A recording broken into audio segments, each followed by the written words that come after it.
मुकेश निठारवाल, मेरे YouTube channel पर आपका स्वागत है। जी साथियों, आज आपके लिए महत्वपूर्ण वीडियो लेके हैं जिसमें हम बात करेंगे इनकम टैक्स के न्यू अपडेट। जी साथियों, आयकर गणना की नई स्लैब जारी कर दी गई है।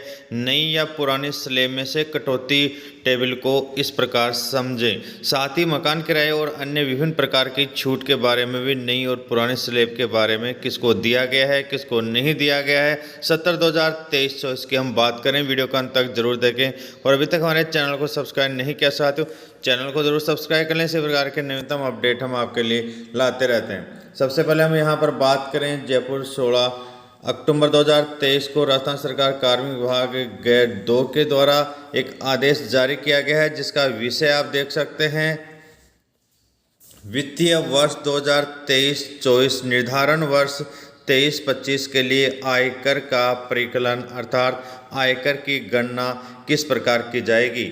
आयकर नियमों के अंतर्गत इस विभाग के वित्तीय वर्ष 2023-24 के लिए आप द्वारा अर्जित आय का आयकर की गणना की जाकर अनुपातिक कटौती की जानी है।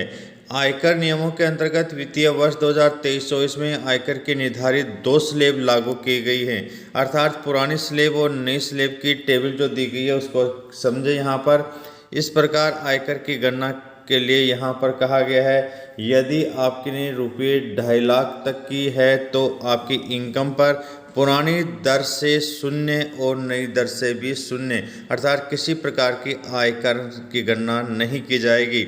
लेकिन यहाँ पर 2.5 लाख से 3 लाख रुपए तक की बात करें तो पुरानी स्लैब के अंदर 5% और नई स्लैब के अंदर 0%, अर्थात कोई इसमें आयकर नहीं लगेगा इनकम टैक्स।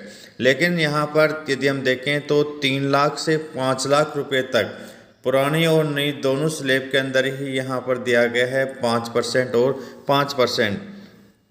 5 लाख से 6 लाख रुपए तक की बात करें तो पुरानी स्लैब के अंदर 20% और नई स्लैब के अंदर 5% यहाँ पर रखा गया है।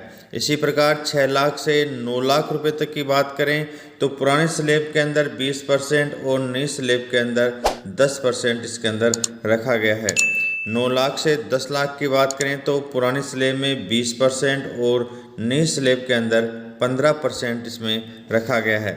10 लाख से 12 लाख तक की बात करें तो पुरानी स्लैब के अंदर 30% और नई स्लैब के अंदर 15% रखा गया है। इसी प्रकार 12 से 15 में 30 और 20% और 15 से अधिक में दोनों के अंदर ही 30% और 30% इसमें रखा गया है। तो नई और पुरानी स्लैब के अंदर यहाँ पे टेबल की गणना की बात करें तो नई स्लैब के अंदर कम है और पुरानी स्लैब में ज़्यादा है। लेकिन आगे इसमें जो छूट दी गई है उसकी भी हम चर्चा कर लेते हैं। आयकर की राशि पर 4% की दर से स्वास्थ्य और शिक्षा के अतिरिक्त शुल्क देय होगा और विकल्प का चयन संलग्न परफॉर्मा के बिंदु संख्या 6 में अंकित किया जाना है। विकल्प का चयन नहीं करने की स्थिति में नई कर व्यवस्था को डिफ़ॉल्ट कर व्यवस्था के रूप में ही कर दिया जाएगा। यहाँ पर यह महत्वपूर्ण है कि नई स्लैब चयन करने पर जो छूट है उसके बारे में स्पष्ट कर दिया गया है कि जो कर्मचारी नई दरों से आयकर का भुगतान करने का विकल्प चुनते हैं उन्हें केवल स्टैंडर्ड डिडक्शन की छूट दी जाएगी और जो स्टैंडर्ड डिडक्शन के अतिरिक्त उन्हें मुख्य रूप से किसी प्रकार की छूट का लाभ नहीं दिया जाएगा। जैसे इंटरेस्ट ऑफ हाउसिंग लोन है उसका लाभ नहीं दिया जाएगा और डिडक्शन जो चैप्टर 6A के अंदर जैसे कि 80C, 80D, 80DD, 80E, 80G और 80TA आदि के जो अदर छूट है वो छूट और इनकम टैक्स की कोई भी छूट इसमें दे नहीं होगी।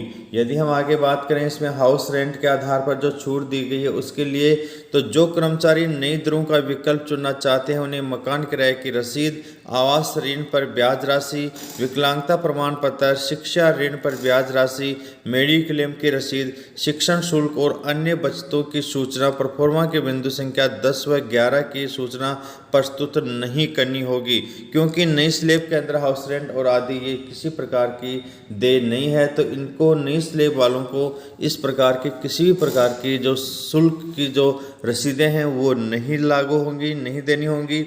आयकर में छूट प्राप्त करने हेतु आप यहाँ पर व्यक्तिगत स्तर पर विभिन्न बचत योजनाओं में विनियोजित की जाने वाली राशि की सूचना और अन्य सूचना जैसे कि संलग्न प्रोफार्मा दिया गया है। विभाग में 31/10/2023 तक यहाँ पर आवश्यक रूप से भिजवाने की व्यवस्था करवाएं। यदि उक्त सूचना निर्धारित तिथि तक इस विभाग को प्राप्त नहीं होती है, अर्थात यहाँ पर शासन सचिवालय के विभाग की बात हो रही है, इस विभाग में उपलब्ध अभिलेखानुसार जो भी राशि आयकर को बनेगी वह आपके वेतन से काट ली जाएगी। संलग्न जो प्रोफार्मा है उसकी पूर्ति आवश्यक रूप से करनी होगी। यहाँ पर जो दिया गया है उसकी यदि आप बात करें तो प्रोफार्मा दिया गया है। यहाँ पर इस प्रोफार्मा के अंदर नई और पुरानी स्लेब के लिए जो चयन करना है वो यहाँ पर बिंदु संख्या 6 के अंदर विकल्प को लागू करने जो यदि चयन करते हैं, मान लो कि यहाँ पे नई स्लेब है तो इसको राइट क्लिक कर दें और इसको काट दें।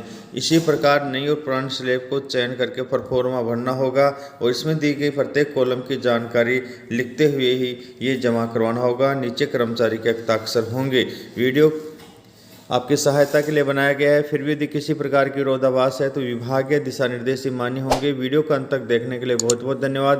और अभी तक हमारे चैनल को सब्सक्राइब नहीं किया साथियों, चैनल को जरूर सब्सक्राइब कर लें। वीडियो को अंत तक देखने के लिए थैंक्स। यदि वीडियो अच्छा लगा है तो वीडियो को लाइक व कमेंट जरूर करें और ऐसे ही महत्वपूर्ण वीडियो देखने के लिए चैनल को सब्सक्राइब कर लें। यह जानकारी अधिक लोगों तक शेयर जरूर करें।